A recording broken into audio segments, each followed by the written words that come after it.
1+1 అంటే సమాధానం 2. ఎప్పుడైనా ఇదే ఆన్సర్. కానీ పాలిటిక్స్లో ఈక్వేషన్స్ అలా కాదు.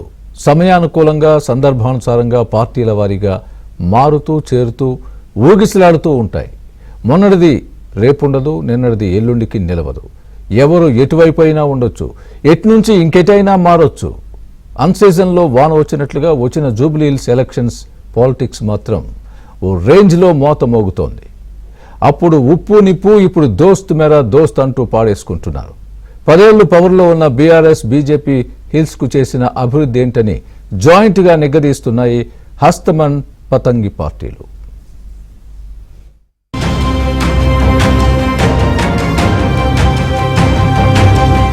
రాజకీయాల్లో శాశ్వత శత్రువులు, శాశ్వత మిత్రులు ఉండరన్నది జగమెరిగిన సత్యం. తెలంగాణ రాజకీయాల్లో ఇప్పుడు అధికార కాంగ్రెస్ ఎంఐఎం బంధం మరింత దృఢంగా మారింది. దీనికి కారణం లేకపోలేదు. అటూ ఇటుగా ఓ 2 ఏళ్ల కాలం వెనక్కి వెళ్తే ఎంఐఎంకు కాంగ్రెస్కు మధ్య ఇప్పటి అనుబంధం ఏంటో అర్థమవుతుంది. గత అసెంబ్లీ ఎన్నికల్లో అంటే ముఖ్యమంత్రిగా కేసీఆర్ ఉన్నప్పుడు బీఆర్ఎస్కే మద్దతంటూ బహిరంగ ప్రకటన చేశారు ఎంఐఎం అధినేత అసదుద్దీన్ ఓవైసీ. ఆ ఎన్నికల్లో బీఆర్ఎస్ ఓటమి పాలు కావడంతో అధికార కాంగ్రెస్ కు బాగా కనెక్ట్ అయింది ఎంఐఎం. లోక్సభ ఎన్నికలకు ముందే ఒక ఆసక్తికర సన్నివేశం చోటు చేసుకుంది. 2024 అసెంబ్లీ ఎన్నికల్లో కాంగ్రెస్ విజయం సాధించడం, ముఖ్యమంత్రిగా రేవంత్ రెడ్డి, ఇతర మంత్రుల ప్రమాణ స్వీకారం పూర్తయింది. అసెంబ్లీలో శాసనసభ్యుల ప్రమాణ స్వీకారం చేయించాలంటే ప్రోటెం స్పీకర్ గా సీనియర్ ఎమ్మెల్యేను నియమించడం ఆనవాయితీ. అనూహ్యంగా ఎంఐఎం శాసనసభ్యులు అక్బరుద్దీన్ ఓవైసీని నియామకం చేసింది కాంగ్రెస్ పార్టీ. అప్పటి నుంచి ఎంఐఎం హస్తం బంధం అలా అలా నానాటికి బలపడుతూ వచ్చింది.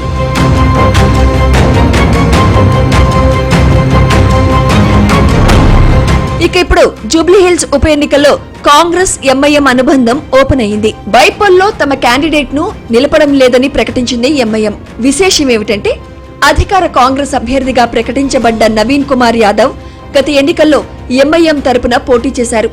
సో ఏ రకంగా చూసుకున్నా జూబ్లీహిల్స్ లో నవీన్ యాదవ్ విక్టరీ అటు కాంగ్రెస్ కు ఇటు ఎంఐఎం కు ఉభయ కుశలోపరిగా మారనుంది.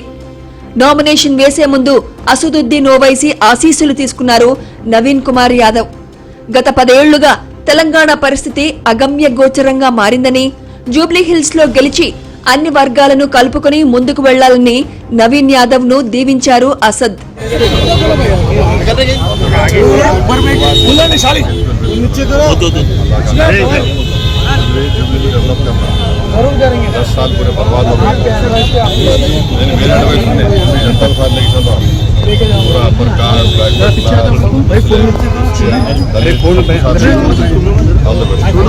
జూబ్లీహిల్స్ బైపోల్లో తమకు మద్దతివ్వాలని మిత్రపక్షాల మద్దతు కూడగట్టింది కాంగ్రెస్. సిపిఎం ఆఫీస్ కు వెళ్లారు PCC chief Mahesh Kumar Goud. CPM రాష్ట్ర కార్యదర్శి జాన్ వెస్లీతో పాటు ఇతర కామ్రేడ్స్ తో సమావేశమయ్యారు. కాంగ్రెస్ అభ్యర్థి నవీన్ కుమార్ యాదవ్ కు మద్దతివ్వాలని కోరారు. ఈ నెల 20న జరిగే పార్టీ రాష్ట్ర కమిటీ సమావేశంలో చర్చించి మద్దతుపై నిర్ణయాన్ని ప్రకటిస్తామని పిసిసి చీఫ్ కు చెప్పారు సిపిఎం రాష్ట్ర కార్యదర్శి.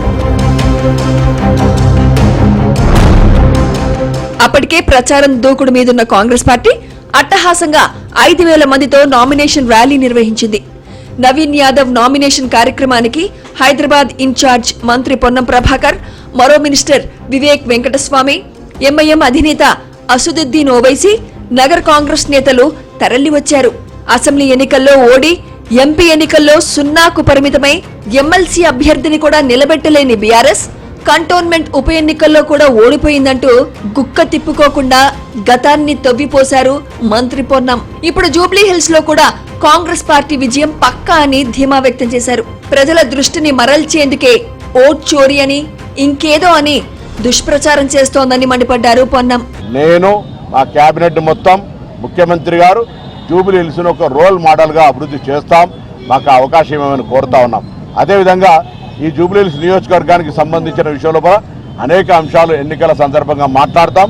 రాజకీయంగా ఆరోపణలు ప్రత్యారోపణలకు తప్పకుండా జవాబు చెప్తాం. నేను మరొక్కసారి ప్రతిపక్షాలకు డిమాండ్ చేస్తా ఉన్నా, 10 సంవత్సరాలుగా అటు జూబ్లీహిల్స్కు సంబంధించి అధికారంలో ఉన్న టీఆర్ఎస్ పార్టీ రాష్ట్రంలో అక్కడ నుంచి పార్లమెంట్ సభ్యుడిగా ప్రాతినిధ్యం వహిస్తున్న కిషన్ రెడ్డి కేంద్ర మంత్రిగా ఏం అభివృద్ధి చేసినో, మేము ఈ 2 సంవత్సరాలు ఏం అభివృద్ధి చేసినామో చర్చకు సిద్ధం. జూబ్లీ హిల్స్ లో ఇప్పటి వరకు 46 నామినేషన్లు దాఖలయ్యాయి. బీజేపీ అభ్యర్థి లంకల దీపక్ రెడ్డి తరపున నామినేషన్ వేసేందుకు వచ్చారు ఆయన భార్య. నిర్దేశిత సమయం దాటడంతో అనుమతి లేదని ఆమెను రిటర్నింగ్ అధికారి వద్దకు వెళ్లనీయకుండా నిరాకరించారు పోలీసులు. మరోవైపు జూబ్లీహిల్స్ నియోజకవర్గంలో హీరోయిన్లు తమన్నా, సమంత, రాశీ ఖన్నా పేర్లు ఓటర్ల జాబితాలో ఉన్నాయని సోషల్ మీడియాలో తెగ ప్రచారమవుతోంది. అయితే ఆ ఓటర్ లిస్ట్ ఫేక్ అని ఖండించిన ఎన్నికల అధికారులు మధురానగర్ పోలీసులకు ఫిర్యాదు చేశారు. దీపావళి సమీపిస్తుండటంతో జూబ్లీహిల్స్ పాలిటిక్స్ మరింత మోతమోగనున్నాయి.